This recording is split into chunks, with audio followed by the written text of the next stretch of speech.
एक बड़े शहर में रतनलाल अपनी बेटी संध्या और छोटे बेटे कुणाल के साथ रहता है। रतनलाल बहुत गरीब है और शराबी किस्म का आदमी है। वो रिक्शा चलाकर अपना जीवन यापन कर रहा है। रतनलाल एक अधेड़ उम्र के आदमी योगेश्वर को कभी कभी अपनी रिक्शा से मार्केट या मंदिर छोड़ता है और कभी कभी बाजार से उसका सामान भी ले आता है। एक दिन रतनलाल योगेश्वर से कहता है, साहब, आपके पास गाड़ी है, फिर भी आप कभी कभी रिक्शा से क्यों जाते हो? इन शहर की गलियों को आराम से देखना मुझे बहुत पसंद है। ठीक है साहब, मैं चलता हूँ, कल फिर आऊंगा। अरे रतनलाल, रुको तो। मैंने सुना है कि तुम अपनी बेटी को कुछ पैसों के बदले किसी को दे रहे हो। अभी किसी को बेचे नहीं तो क्या करे साहब। एक छोटा बेटा है, उसको पढ़ाना भी है, उसकी देखभाल भी करनी है, और अगर मैं बेटी को घर में रखूंगा तो उसकी शादी कैसे करूंगा साहब। तुमको कितने पैसे मिल रहे हैं? अब 50,000 साहब। देखो, मैं तुमको पूरे 20 लाख रुपए देता हूँ। तुम अपनी बेटी संध्या को मुझे दे दो। हैं? 20 लाख? धन्यवाद साहब, धन्यवाद। मैं कल ही उसे आपके पास छोड़ जाऊंगा साहब। अगले दिन रतनलाल संध्या को हमेशा के लिए योगेश्वर के यहाँ छोड़ आता है और बदले में 20 लाख रुपए लेकर घर आ जाता है। रतनलाल जिंदगी में पहली बार इतने पैसे पाकर बौखला गया। उसने एक अच्छा घर लिया। कुणाल, अब हमें कोई चिंता नहीं है, तो अब अच्छे से पढ़, खूब मन लगाकर पढ़ाई करना। पापा, मुझे पढ़ाई करना अच्छा नहीं लगता। अरे तूने अगर ज्यादा बकवास की ना तो बहुत मारूंगा। कल से तू अच्छे स्कूल में जाएगा तो जाएगा, हाँ बस। कुणाल का एडमिशन एक अच्छे स्कूल में हो जाता है, लेकिन आए दिन स्कूल से शिकायत आती ही रहती है। 10 साल बाद एक दिन प्रिंसिपल मैडम रतनलाल को स्कूल में बुलाती है। रतनलाल, आपका बेटा कुणाल बहुत आवारा हो गया है और ये बिल्कुल भी पढ़ाई नहीं करता है, बल्कि उसका दिमाग गलत कामों में जा रहा है। अब मैं उससे बात करूंगा मैडम। ठीक है, आज ये आखिरी मौका है, अगली बार तो मैं उसे स्कूल से ही बाहर निकाल दूंगी। रतनलाल घर आ जाता है और कुणाल से कहता है, कुणाल बेटा, मैं तुम्हारे ऊपर इतना पैसा लगा रहा हूँ, फिर भी तुम स्कूल में सही से क्यों नहीं पढ़ते हो? आप तो रहने ही दीजिए, मैं सब जानता हूँ कि ये पैसा कहाँ से आया है। और वैसे भी अब ये पैसा मेरा है, मेरा जो भी मन होगा मैं करूंगा। आज के बाद मैं कभी स्कूल नहीं जाने वाला। रतनलाल को अपनी बेटी की याद आती है और वो रोने लगता है। 5 साल बाद कुणाल एक दिन एक लड़की को शादी करके घर ले आता है। पिताजी, ये मेरी पत्नी है स्वीटी। तुमने शादी कर ली? हाँ, शादी कर ली मैंने, दिखाई नहीं दे रहा। और अब से आप फिर से कमाना शुरू कर दो, बहुत बैठ कर खा लिया। कुणाल, तुम इस बुड्ढे को घर में क्यों रख रहे हो? देखो ना, ये शराब पीता है, इसे घर से बाहर निकाल फेंको। अरे स्वीटी, ये मेरे पापा है, कैसे बाहर निकाल दूं? और वैसे भी घर में कोई तो चाहिए ना काम करने वाला, नौकर समझ कर रख लो। इस बुड्ढी को तो घर से बाहर निकाल कर ही रहूंगी मैं कब तक इसके लिए खाना बनाऊंगी। स्वीटी एक दिन घर के बाहर पार्क में अपनी दोस्तों के साथ बैठी होती है। तभी वो रतनलाल को बुलाती है। पिताजी, मेरे कमरे में मैं अपना फोन छोड़ आई हूँ, जरा ला कर तो देना। हाँ जरूर, अभी लेकर आता हूँ।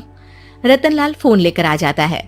कुछ समय बाद स्वीटी के फ्रेंड्स भी चले जाते हैं। स्वीटी अंदर आकर शोर मचाती है। चोर चोर! कहाँ है चोर? मुझे तो यहाँ कुछ नहीं दिख रहा। अरे ये अलमारी खुली पड़ी है, जरूर किसी चोर ने ही खोली होगी।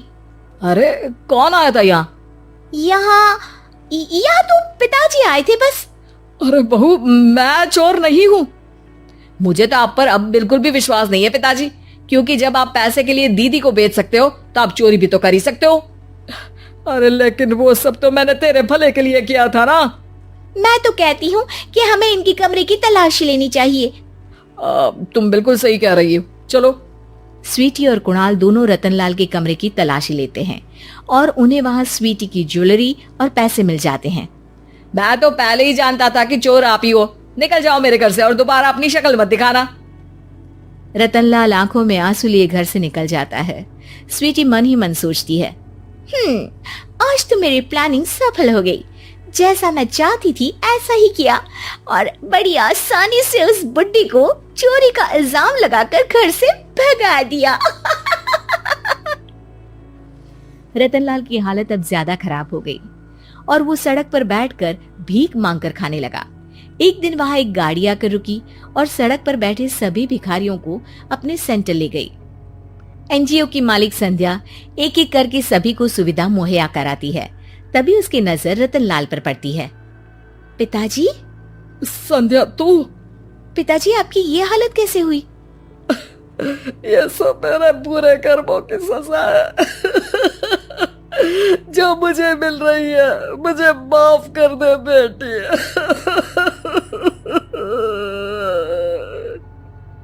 पिताजी, मैं आप पर बिल्कुल भी गुस्सा नहीं हूँ, क्योंकि आपने मुझे यहाँ भेजकर अच्छा ही किया। मेरी जिंदगी बदल गई। लेकिन ये सब हुआ कैसे बेटा? आप ये नए कपड़े पहनो, तब तक मैं योगेश्वर अंकल को बुला कर लाती हूँ। योगेश्वर अंकल? हाँ अंकल। योगेश्वर जी ने तुझसे शादी नहीं की थी?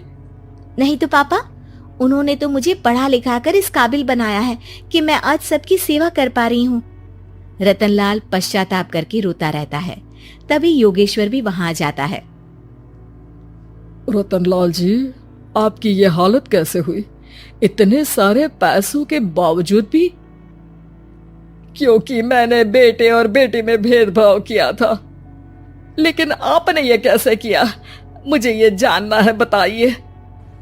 सालों पहले जब संध्या छोटी थी, तब मैंने एक बार एक आदमी से तुम्हें बात करते हुए सुना था, जो कुछ पैसों में संध्या को तुमसे खरीद कर शादी करना चाहता था।